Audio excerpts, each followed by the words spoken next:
In today's lesson, we will be reviewing the square root of 66.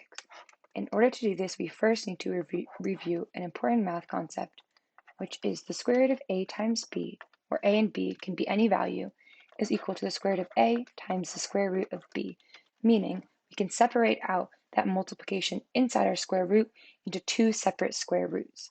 Now, if we look at the factors of 66, we get 6 and 11, which then breaks up into 2 and 3.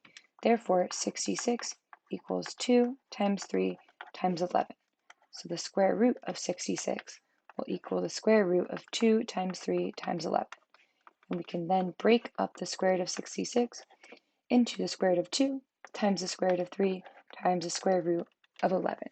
Alternately, we can look at the square or at 66 as 6 times 11, which should then lead to the square root of 66 being the square root of 6 times 11, and we would get the square root of 6 times the square root of 11 as our answer. So these two answers are both valid. However, 2, 3, 6, and 11 are not perfect squares, so our answer cannot be simplified from here. Therefore, we can look at estimating the square root of 66 to the nearest whole number in order to give us a good idea of where the square root of 66 lies on our number line.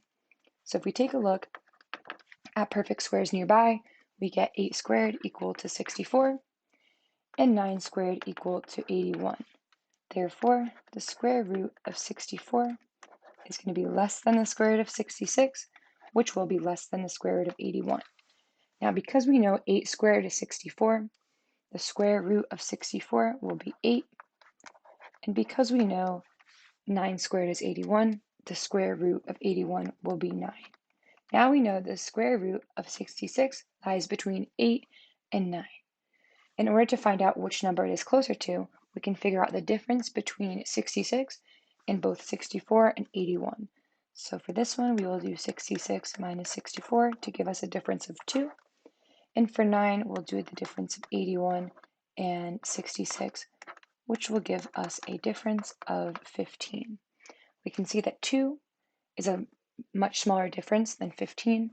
Therefore, the square root of 66 is closest to 8, and we can estimate the square root of 66 as being approximately 8.